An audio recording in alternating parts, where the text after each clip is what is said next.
Good morning, everyone, and thank you for joining us today for our webinar, Making Creative Content Land in Every Language. This is very much a webinar for creatives and agency folks working on creating and managing international campaigns.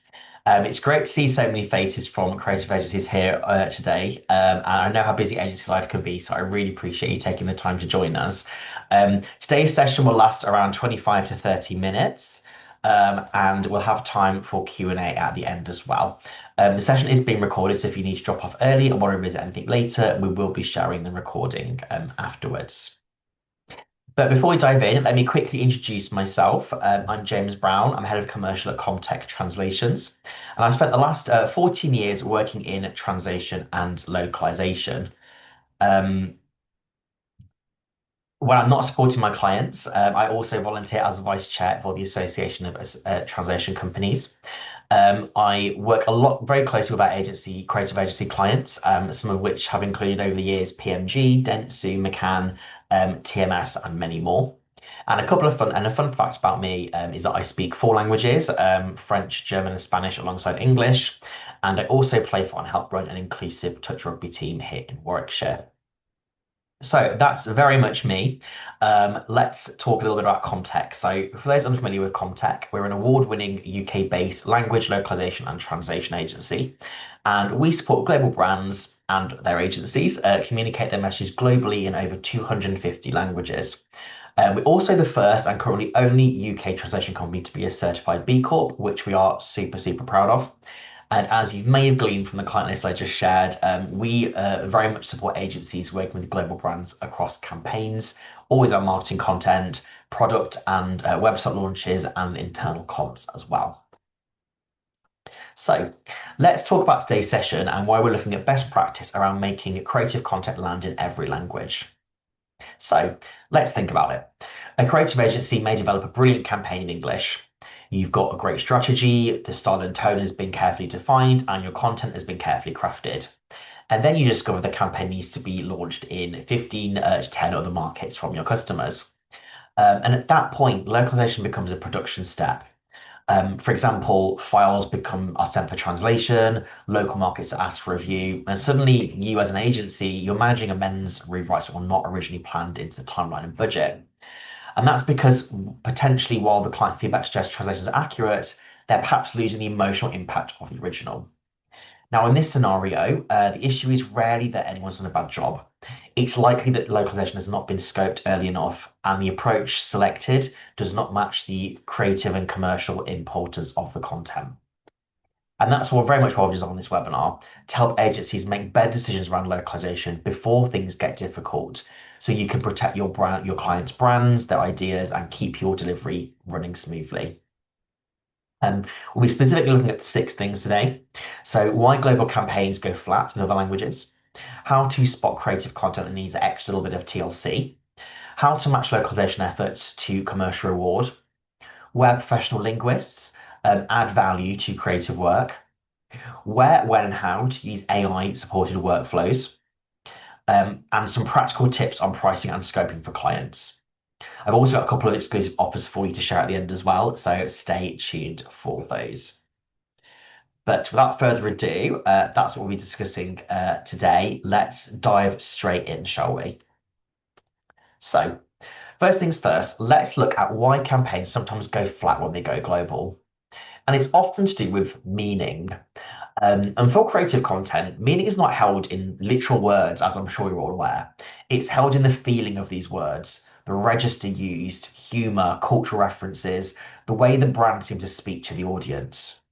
And that's why in a creative marketing context, technically correct is not always enough. And in fact, the most frustrating localization issues tend to happen when the localization is not actually incorrect, but it just doesn't sound right. For example, it's accurate, but it's flat. It's a fluid piece of content, but it's actually quite generic. It's understandable, but it's not as persuasive as you want it to be. And it's often said that global campaigns don't fail because the translation was wrong. It's that they fail because these elements of localization didn't actually happen or not to the degree that they need to happen. So before we look at anything else, I want to look at what the difference between two terms are, translation and localization. These are often used interchangeably, but actually they really shouldn't be. Let's start with translation. So translation is around transferring meaning accurately. So does the English say what it says in the French, the German, and the Japanese version, for example? Translation makes content understandable and it's focused on accuracy. For marketing content, that's of course essential. It's got to be accurate. It's not always sufficient. And that's where localization asks a different question. It's not just what it says, but it's how does it sound? How does it make you feel? How does it perform? And that's mostly relating to style and tone of voice, cultural expectations, how that brand is being positioned in the market, and ultimately being measured by how that content performs commercially. For lots of industries and content types, translation on its own is more than enough. For example, a technical manual, it needs to be accurate. But in marketing, customers are making emotional decisions. They're buying into a brand and deciding whether this is a brand they want to wear, consume, or purchase for their home, for example. So let's look at why brands can go flat. Problems tend to be structural, as I've just mentioned around opting for translation as opposed to localization. And decisions like this, if they're made or not made early in a project, can actually quietly undermine localization work before a single word has even been translated or localized. Let's look at 5 specific factors that cause campaigns to go flat. Firstly, localization being treated as an afterthought. So, for example, it's only brought in and recognized once the original campaign has been created. If these concepts of localization aren't adapted effectively or it's not considered early enough, the actual content that's produced could be could culturally tone deaf as a result. Next, content is translated, not localized. Again, there's potentially been a focus on accuracy rather than intent. Next, delivery is mismanaged. For example, your client's local team feedback comes at the 11th hour, which causes a whole different set of issues. Another thing that's really important is linguists not being given creative context. For example, no style and tone of voice has been shared. No examples of previous work have been shared. So linguists, while they are professionals and understand the style and tone of voice of that sector, they're a bit in the dark about specific preferences. And finally, which is a really common one at the moment, AI is overused or used without guardrails. This can lead to generic tone of voice and the brand getting diluted, losing its personality and values in the copy. We'll come on to that a little bit later as well, both the linguistic side and the AI side. But these are some common things, common reasons why we see brands go flat during localization and translation. And typically, these issues occur when translation is considered too late in the process. It's underscoped, it's undersold, it's perhaps absorbed into budgets, and it's only discussed once a campaign has actually been approved in the first place. So starting late can cause some issues. Planning for localization at the very start of a project is how you protect the work and the relationship. And to get to the bottom of this, we need to take things back to the start of any international campaign and identify creative content that needs extra TLC. And why is that important in localization? Simply put, it's easy to assume that content should all be localized the same way, but actually different content holds different levels of value, risk, and impact. Treating everything the same can actually be inexpensive, can be expensive, inefficient, and also risky. What we therefore recommend doing is establishing a clear framework for content localization that helps match effort to value and reward. And to establish a framework like this, we recommend considering 3 questions about any asset before you brief it in for localization, or perhaps before you even create it in the first place. Question 1, does it carry emotional weight? For example, is the copy a tagline? Is it a manifesto copy, a hero headline, where the feeling needs to matter just as much as the information that's being conveyed? Next, is it brand proximate? The closer the content sits to the brand's core tone of voice and positioning, the more it needs creative human judgment. And thirdly, does it contain idioms, cultural references? These things, for example, even seasonal references, cultural references, if they only work in English, they are going to need transcreation, not translation, to make them work and land. These questions are really, really important. And as I mentioned, treating all content the same during translation can be a fatal error for your campaign. But alongside creativity, commercial reward is also really important to consider to ensure you're not underinvesting or overinvesting in localization. A good overarching ethos to have when it comes to localization, consider both the cultural, creative, and the commercial reward risks is this. What level of cultural and creative risk or commercial reward does this asset carry? From that, you can work out what level of human expertise it needs. And that's because there are lots of ways of translating and localizing content these days. The rise of AI has seen a lot of different solutions being introduced, but at Comtec, we typically offer four key solutions to our clients. I want to go through those with you briefly now. Firstly, we have machine translation with automated post-editing, or MTAP as we call it. This is primarily AI and machine translation led, but it's output that's been customized and powered by human professional linguists to ensure it's in line with a specific brand's terminology and style and tone of voice. Good examples of when an MTAP solution performs well are things like high volume, high scale product descriptions and user manuals. For example, functional, instructional, high volume copy where good enough is really good enough. Next, we have machine translation with human post editing. This is why AI or customized AI creates initial translations, but then these are polished and edited by a professional linguist in line with style and tone of voice to make sure it's correct for that market. As this is a hybrid workflow with both human and machine involved, this can be useful for things like social media campaigns, training content, sales materials, or typically content that needs a double or in some cases a triple check before it goes live. Next, we have fully human translation and localization. This involves no AI. This is traditional professional linguist translation from start to finish with a professional team of linguists. And this is still the best approach for major campaigns and brand critical content where the cost of getting it wrong is higher than the cost of doing it properly. And finally, we have transcreation, which is the recreation of ideas, not text. And this essentially blends copywriting principles with linguistic expertise to make sure your messaging lands. This is perfect for brand straplines and creative ideas where you're looking for the idea and the messaging to be localized, not necessarily the exact words.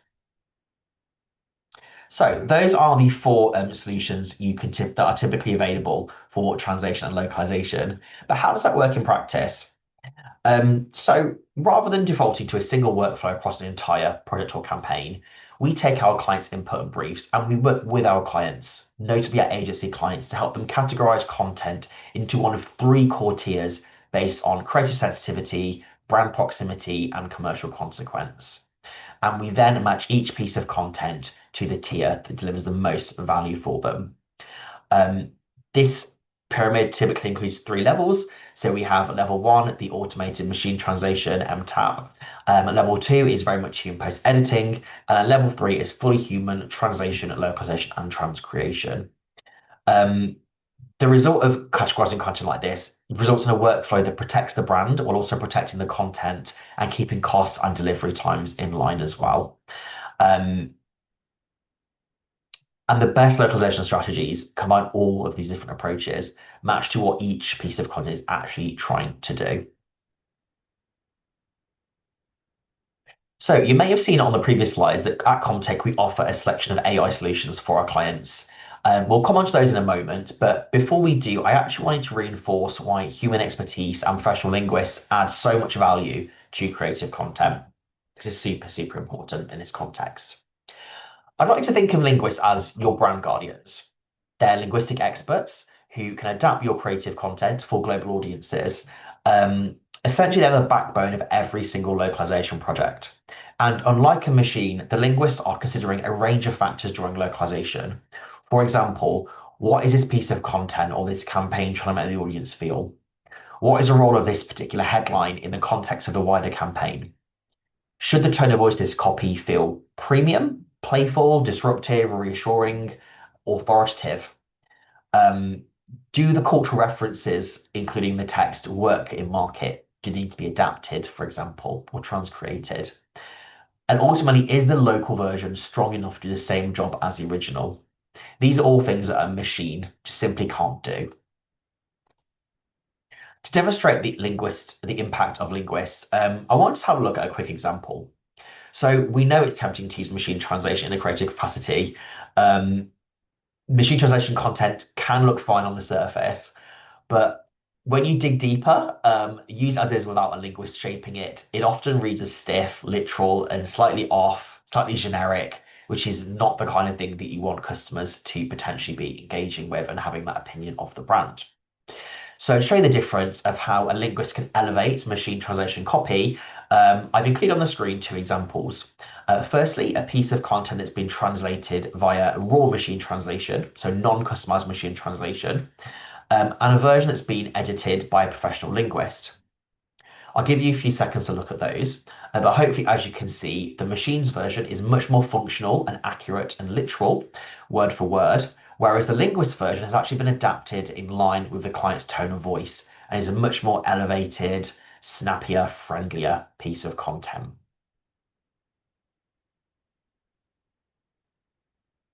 So we've looked at the human side of localization and what the impact of that is, but I'd also like to look quickly at the role of AI and where it can indeed make a difference.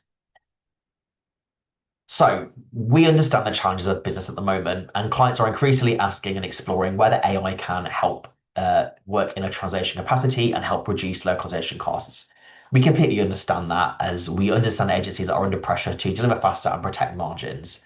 But quick word of warning: with AI without guardrails, for example, can produce a generic tone of voice copy and a dilute brand personality. So here are our top level recommendations about when AI workflows can be useful and when they can't. So, for example, AI-led workflows can, whether it's the fully customized AI example we showed, or the edited AI translation we mentioned with our professional linguists, can be useful in circumstances when content is lower risk, when volumes are high, when terminology has been approved and linguists and the AI can work from an approved glossary, when quality thresholds are clearly defined. For example, good enough might actually be good enough for this particular content. But when it comes to human expertise, we'd always recommend keeping human expertise involved, whether it's fully human translation or whether it's multiple linguists editing AI content, when the brand voice really matters, when there's emotion and humor in the creative copy that needs to carry across, when cultural context, the client's reputation are super important, and that content is highly visible and brand critical. Finally, along with the methods of localization, whether it's AI, human, or a mix of each, how localization is organized can also make or break an international campaign and cause content to go flat in different languages. And honestly, most of these problems that can arise, it can be reduced and eliminated by agreeing a few simple things before localization starts. So here are our practical tips on pricing, scoping, and organizing localization for your clients. These are 5 things on the screen that I'd recommend you agree with your clients at the very start of any global project. First of all, define the languages and the markets required at the proposal stage. That's super important because languages can vary by a market. For example, Spanish and French are multiple different versions of them, and you want to make sure the content is as locally appropriate as possible. Next, identify and assess the creative sensitivity of the assets. How creative are they? How many cultural references do they include? Seasonal references, things that might need deeper localization. Next, from these findings, match the content type, match the localization approach required to each content type. A good example is transcreation for your headlines and hero copy, perhaps human translation for your higher value campaigns, machine translation with human post editing for your standard campaigns, and AI approaches for lower risk assets. Next, get clear on your timescales for translation and transcreation. Different solutions require different timeframes, as do different rounds of client review. So make sure these are fully scoped to make sure there's sufficient time for both localization and if your clients have an input both pre and post localization. And finally, a super important one, provide guidance on brand voice, style, terminology for a proper briefing process to your translation team before any localization work begins. Again, this can make and break a campaign and take accurate translations to localized copy that's in line with your client's preferences. Some of the benefits we expect you'll see are the campaign flowing more smoothly from start to finish, creative intent being protected from the outset, the project is being scoped, priced, more accurately. You've got greater control over quality margins and timescales, and your client is much more happier and confident in what you produce. Essentially, a key takeaway for this section is the earlier localization is considered, the more control you have over how a campaign is scoped, managed, and delivered across markets. And even small decisions at the proposal stage can make a meaningful difference in the long term. One thing I'd like to leave you before we wrap up is that localization can actually be a huge driver of growth and success for agencies, enabling you to target larger brands and deliver truly global campaigns. And the agencies building the strongest international practices aren't the ones with the biggest localization budgets. They're the ones treating localization as a commercial discipline rather than a production task. So considering localization early in the pipeline, once again, has commercial benefits. It means you're scoping projects more accurately. You can increase the average campaign value by looking at different markets with your customers, leading to stronger retainers with global clients. Um, Managing localization effectively can help both with internal delivery friction, reducing rounds of amends, and protecting your margin with smarter workflows, combining both human and AI-enabled solutions. And in summary, the agencies that lead localization conversations early are more profitable as a result than those who react to them late. Right, we're almost at the end of the session now. I just want to wrap up by recapping a few takeaways. So, four things I'd like to leave you with today. Remember to brief localization at the start, not the end. Late briefs can lead to rushed work, extra review, and margin that can disappear. Next, not all content needs the same treatment in terms of translation localization. So match the workflow to the creative assets and their purpose and their value. Some content will need more creative treatment by humans than others. Next, a super important one, AI is a tool, not a strategy, and unguarded, unedited, uncustomized machine translation can dilute brand voice. The real value comes from combining AI speed with linguistic expertise for the right content at the right times. And finally, think of localization conversations as new business conversations. Um, it can be a great driver of growth for agencies, and raising localization at the proposal stage with your clients can help you deliver excellent work and give your clients more confidence in your delivery. Before we wrap up, if you're looking for support with localization, Comtec are here to help. Some of the things we can support you with are quote and pitch support for new opportunities, reviewing content and providing recommendations for both new and existing clients you're working with. You can also access through us a whole range of localization approaches from AI straight through to transcreation. And we're also on hand to help your agency, whether it's joining or helping you prep for discovery calls with your clients or delivering training on translation and localization scoping to your clients, your client and sales teams. And of course, we can come in as a partner or via white label support as well. So I hope that's been useful today. Two more things I'd like to share with you for you to take away. Firstly, we've created a localization planning checklist designed specifically to help agencies scope out briefs which include localization to make sure you're covering all bases from the very beginning. I'll be following up with a copy of this following the webinar, but if you'd like to download a copy right away, please feel free to scan the QR code and request your copy. It's a super handy checklist for any agencies working with translation and localization for their international campaigns. Next, we've also created a project planner for agencies, helping them deliver global campaigns successfully, including how long things take. Again, I mentioned that organizational translation can make or break a campaign.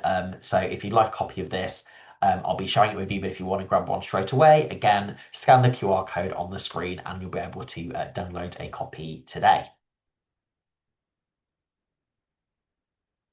So that brings us very nicely to the end of our webinar.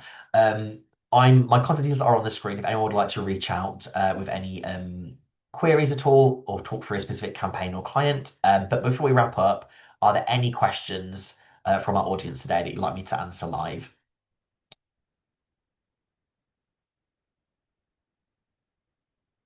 Oh, we have an excellent question from Tony. Thank you very much. So Tony's mentioned any advice for working in markets where our client has no on-the-ground presence, at least in marketing. That's a brilliant question. It very much depends on what the client is looking for in terms of localization. But I would recommend extra checks. For example, if you're looking for if they don't have an in-house marketing team, for example, where they are they're not perhaps big enough yet, they haven't set up that presence. There are perhaps other people in that business that can be supporting. One thing we often work with smaller brands who are looking to scale is we work with their sales teams or their distributors, and they offer us advice on the client-specific tone of voice and any market preferences. So that's a really good way of including those stakeholders at client side in the conversations early. Um, Also, we'd recommend aligning with the UK, the client's UK marketing team as best as possible in terms of style and tone of voice. One thing we can do as a localization agency is work with you to localize that style and tone of voice guidelines. For example, we can also translate glossaries of key terms that we feel are representative terms that are used in the client's industry. And then perhaps there's a distributor that can look at those as well and give us some feedback. But there are cases where clients don't have any presence in hand. And what I would probably recommend is in those situations is I'd say probably start small. So localize a small piece of content effectively. I'd probably recommend going fully human when you're just trying to scale and test the waters. It might be a piece of marketing content you want to offer. It might be a website where you actually translate a landing page, first of all, or create a microsite to test the waters in that market.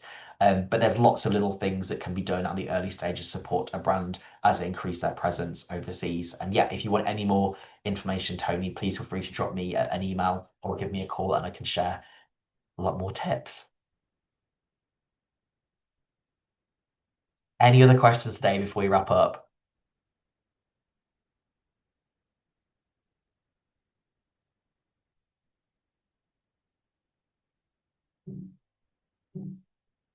I think that's everything for today. Well, thank you so much everyone for attending. I really, really appreciate your time and I hope the webinar has been useful today.